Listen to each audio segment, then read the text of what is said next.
अब कबूतर तो देखा नहीं, का से कबूतर पढ़ा दिया। अब और संकट, वो कहता हम स्कूल नहीं जाएंगे, सब फर्जी पढ़ाते हैं वहाँ। गणित बताते कि 1 आम माइनस 1 आम बराबर 0 आम। 1 आम से 1 आम घटाओ तो क्या आता है? 0 आम। और बच्चा दोनों आम लेके पिताजी के पास पहुंच जाता है, कहता पापा ये 1 आम और ये 1 आम दोनों घटा के 0 करो। अब पापा कंफ्यूज। तो जो असलियत है वो जरा अलग है, गणित जरा अलग है। गणित में है माना की, यहाँ मान से चलता ही नहीं। माना की खतरे में पड़े, माना कि इसमें देवी जी हैं मूर्ति में, लगे पूजने, पता लगे चढ़ बैठी देवी जी। अब देवी थी नहीं, पता लगे उसमें दैत्य बैठे। तो मान के पूज रहे संकट, तो अब आप जान के पूज रहे हैं, इसलिए संकट से बाहर। तो ऐसे ही बच्चा कंफ्यूज रहता है जब का से कबूतर पढ़ाया जाता है। कहते का से कैसे कबूतर बन जाता है? पहले कबूतर तो लाओ, पहले देखे होता कैसे है। आप देखो कभी बच्चा छोटा हो, नाती पोते हो या बच्चा आपका हो, आप कोई फुलवारी में काम कर रहे हो हैं, चाहे घासा कतर रहे हो खुरपी से, आप देखो पानी छिड़क रहे हो, बच्चा आ जाएगा पानी डालने लगेगा, इधर पानी इधर छिड़केगा, आप कहोगे गंदे हो जाओ अंदर चलो, और उसको उसी में मज़ा आ रहा है, क्योंकि यही तो सही काम है, असली काम है यही है। उसको कहाँ से कबूतर पढ़ा रहे हो आप, उसके चढ़ता नहीं बुद्धि में। और उसी दिन से बच्चा चच्चा बनना शुरू होता है। जिस दिन से आप कह देते हो, पड़ोसी जब आता है कि भैया तोताराम है क्या, तो तोताराम कहते बच्चे से अपने बता दो है नहीं घर में है। तो जब पिता सिखाता है घर में रहते हुए बच्चे को कि बता दो कि है नहीं पापा घर में, तो पहली बार बच्चा यही बोलता है कि पापा कह रहे हैं कि पापा घर में नहीं है। बच्चा बोलता है कि पापा कह रहे हैं कि पापा घर में नहीं है। अच्छा, चीटिंग। अब उसके बाद बच्चे क्या हाल होने वाला है? अंदर आते पापा का एक कंटाप, वो पहले दिन चच्चा बनता है, वो समझ जाता है बिल्कुल सही बात नहीं बोल रही है। तो परमहंस तब तक रहता है वो, जब तक वो ये बताने वाली श्रेणी में रहता है कि पापा कह रहे हैं कि पापा घर में हैं, समझो अभी परमहंस है, ठीक। और जिस दिन वो कहने लगे पापा घर में नहीं है होते हुए भी, तो समझो ये परमहंस नहीं है। क्या बन गए? तोता बन गए। जो पढ़ाया जाएगा उतना ही बोलेंगे, तो तोताराम बन गए। तो पहले दिन यही बच्चे का टर्निंग पॉइंट होता है असलियत से।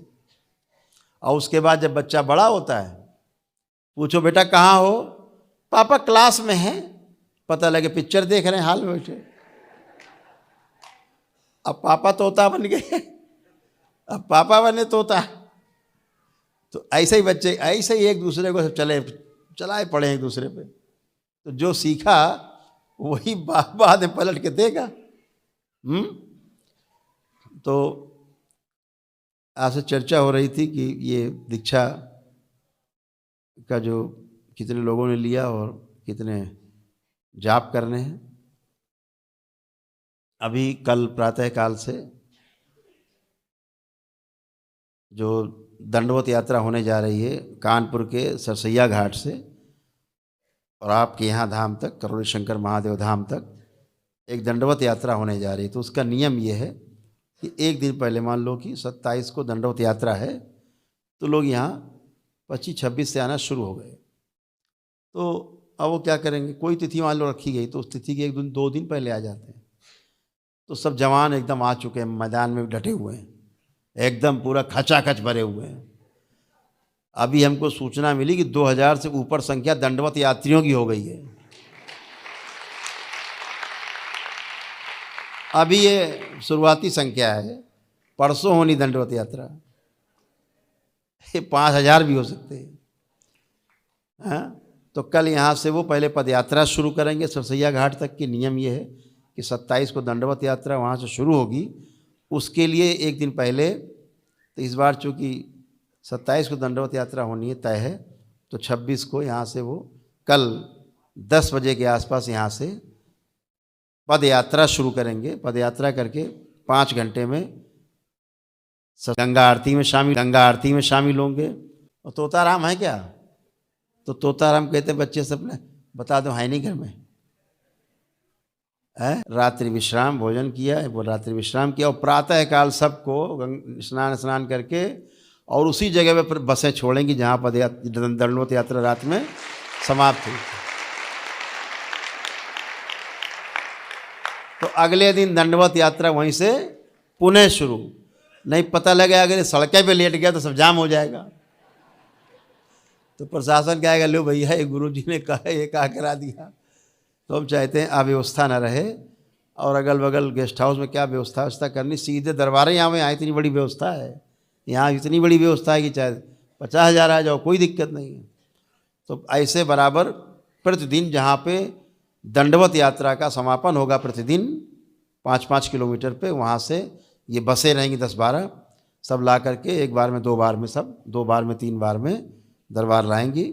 दरबार में रात्रि विश्राम किया भोजन करके, और प्रातःकाल फिर उठा के वहीं पे नहा धो के सब लोग नाश्ता करके पहुंच गए दरबार से, जहाँ पे दंडवत यात्रा छोड़ी थी।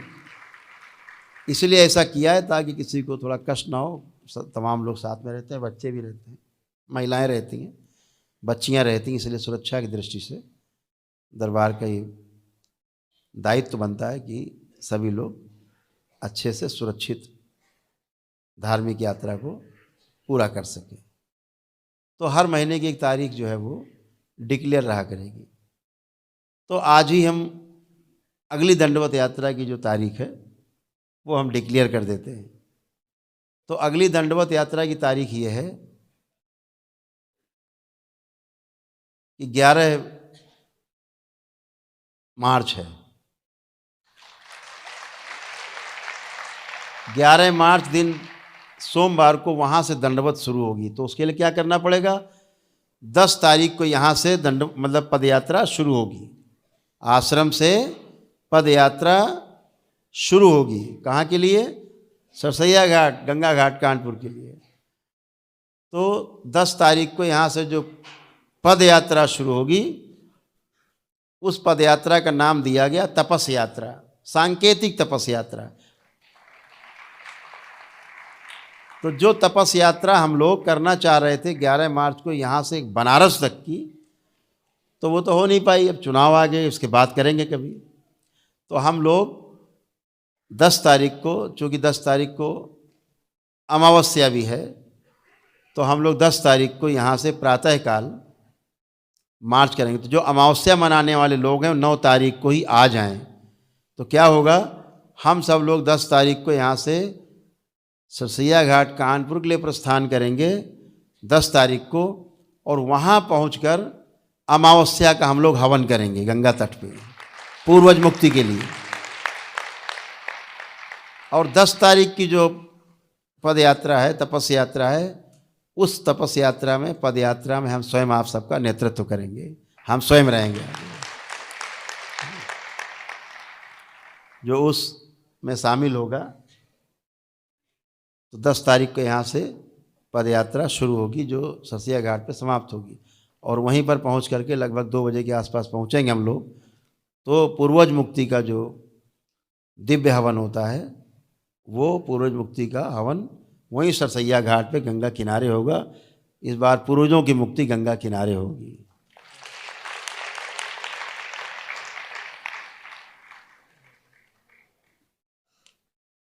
अगले दिन हुआ 11 मार्च।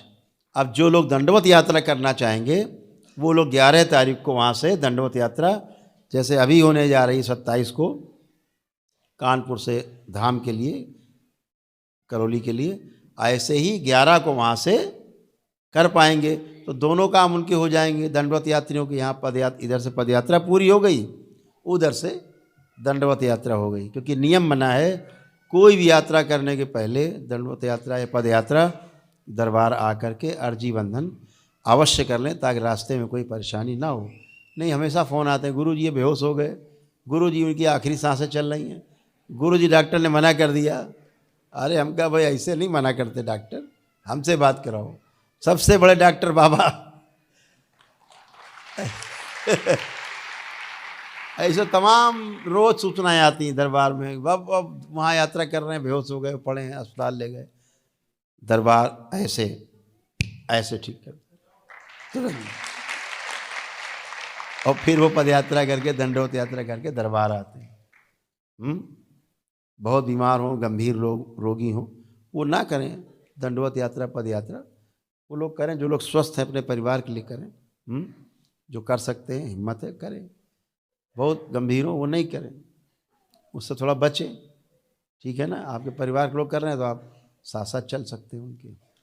इसको आपको सूचना देनी थी। तो 11 तारीख को उधर से दंडवत शुरू होगी। इसके लिए 10 तारीख को कानपुर के लिए यहाँ से। तो इस बार का जो अमावस्या का कार्यक्रम है वो करौली शंकर महादेव धाम सरसैया घाट के किनारे बनाया जाएगा, जहाँ पे पूर्वज मुक्ति होगी। इस बात को सब लोग अपने नोटिस में रखेंगे। और ये भी ध्यान रखा करो, एक चीज़ बहुत आपको समझाने लायक है। हमसे बच्चे अक्सर कहते हैं, जो आपकी मीडिया टीम है, कि गुरुजी आप कहते नहीं किसी से कि वो ये सब्सक्राइब करो, ये करो, वो करो। कहीं बोलते नहीं, मुँह से ही नहीं निकलता सब्सक्राइब करो, निकलते ही नहीं। लेकिन आप लोग अपने चैनल को अपने मित्रों में, अपने परिवार के लोगों में, सब में इसको बोला करो कि इसको सब्सक्राइब करो, देखो क्या हो रहा है। अगर कुछ गलत है तो हमें बताओ, सही है तो समझो। तो जिसने एक बार वीडियो देखा, वीडियो देखना शुरू किया, वापे का हो जाएगा। जहाँ उसने वीडियो खोला, पता लगा कि महाराज बंधे, सब घुटने के नीचे अंगूठे बंध गए देखते ही, है ना। इतना कर दिया करो, जरा वीडियो देखो, जरा इसमें क्या है, भेज दिया वीडियो देखेगी, गए काम से, बंधे अंगूठे भाई लोग।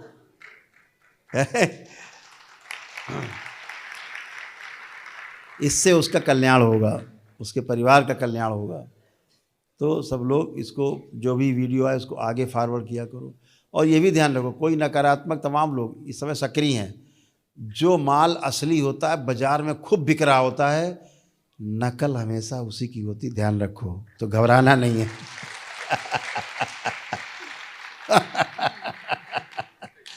जो माल बहुत बिकता है बाजार में, उसी की नकल होती है। तो इससे घबराना नहीं, समझ लेना अरे ठीक है, बेचारा काम चला रहा है, रोजी रोटी चला रहा है, चिंता नहीं करना है। दरबार को उल्टा सीधा बोले, हमें बोले, समझ लेना बेचारा त्रस्त है, उसकी गंदी स्मृतियाँ हैं, बुलवा रही हैं इस तरह से। ये भी अच्छा हो सकता है, तो प्रार्थना करना कि बाबा इसको भी सद्बुद्धि दे दो। और बहुत लोग सद्बुद्धि आ जाती, जब आप प्रार्थना करते हो तो आ जाती सद्बुद्धि अपने आप। तो कुछ उस पर अपने कोई ज़्यादा चक्कर में नहीं पड़ना है, ना आगे फॉरवर्ड करना, ना कुछ। ठीक है, कुछ नहीं। बहुत ज़्यादा करना है तो रिपोर्ट वाला बटन आता है, वो दबा दिया बस, उसके अलावा कुछ नहीं। किसी को फॉरवर्ड नहीं करना कि ज़रा देखो, उससे क्या होता है, उसके व्यूज़ बढ़ने लगते हैं, वो लगता है बड़ा भारी अच्छा काम कोई कर दिया। और उनका कमेंट बॉक्स खोल के देखो तो केवल गाली ही लिखी रहती है उनके लिए। इतना वक्त लोग गरिया देते। अपना जुबान क्यों ख़राब करें। जो काम कर रहा है, सबके काम अलग अलग है। कौवे का काम अलग है, और मोर का काम, और हंस का काम अलग अलग। हंस कौवे का काम नहीं कर सकता, कौवा हंस का नहीं करेगा।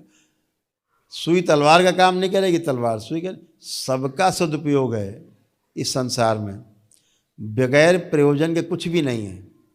जब ऐसे लोग आलोचना करते हैं तो अपने पे दृष्टि जाने के लिए अच्छा मौका रहता है, देखा जाए कुछ गलत तो नहीं कर रहे हैं हम, सुधार होगा उससे।